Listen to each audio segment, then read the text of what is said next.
So what are AI agents? And to start explaining that, we have to look at the various shifts that we're seeing in the field of generative AI. And the first shift I would like to talk to you about is this move from monolithic models to compound AI systems.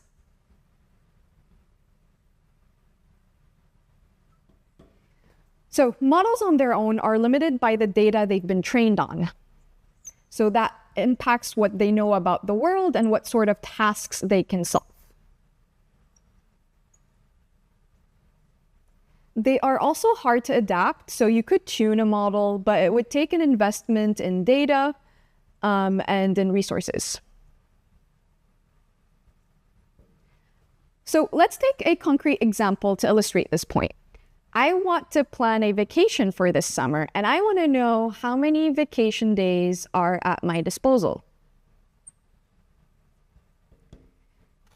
What I can do is take my query, feed that into a model that can generate a response. I think we can all expect that this answer will be incorrect because the model doesn't know who I am and does not have access to this sensitive information about me. So models on their own could be useful for a number of tasks, as we've seen in other videos. So they can help with summarizing documents. They can help me with creating first drafts for emails and different reports I'm trying to do.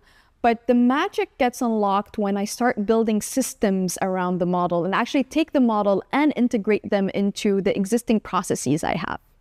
So if we were to design a system to solve this, I would have to give the model access to the database where my vacation data is stored.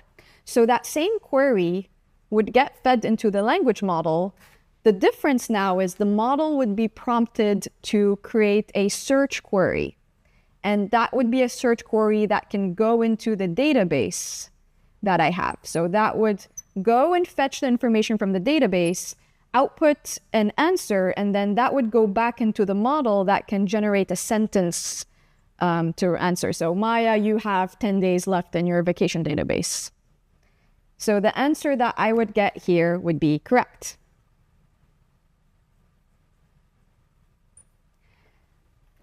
This is an example of a compound AI system, and it recognizes that certain problems are better solved when you apply the principles of system design. So what does that mean? By the term system, you can understand there's multiple components. So systems are inherently modular. I can have a model, I can choose between tuned models, large language models, image generation models, but also I have programmatic components that can come around it. So I can have output verifiers. I can have programs that can take a query and then break it down to increase the chances of the answer being correct. I can combine that with searching databases. I can combine that with different tools. So when we're talking about a system approach is I can break down what I desire my program to do and pick the right components to be able to solve that. And this is inherently easier to solve for than tuning a model. So that makes this much faster and quicker to adapt.